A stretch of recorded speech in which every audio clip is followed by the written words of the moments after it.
Washington est devenu la cour de Néron, un empereur incendiaire, des courtisans soumis et un bouffon sous kétamine chargé de l'épuration de la fonction publique. On vit un climat géopolitique extrêmement tendu et au calme. Vous avez un sénateur français qui est en train de tenir sur le dirigeant de la première puissance économique et militaire mondiale des propos d'une extrême violence et surtout mensongers.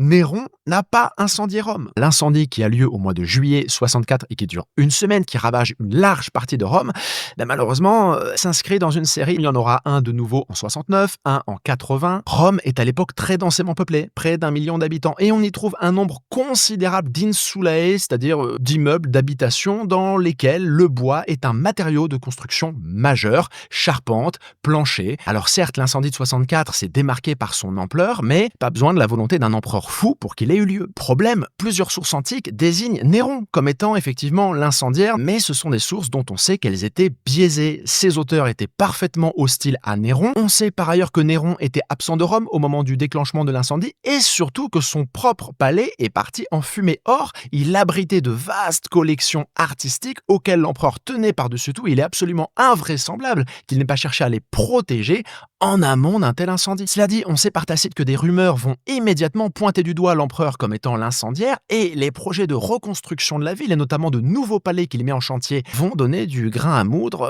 à cette idée. Il se fait même construire une salle à manger tournante qu'on a reconstituée dans Microcosme. Et surtout s'ensuit la première grande persécution envers les chrétiens de Rome, et on retrouvera le motif du Néron incendiaire sous la plume d'ecclésiastiques, notamment Sulpice Sévère, 5e siècle. Motif repris au 19e siècle dans le célèbre roman Quo Vadis, qui fera l'objet d'adaptations cinématographiques, marquant durablement les esprits, et vraisemblablement celui du sénateur Maluret.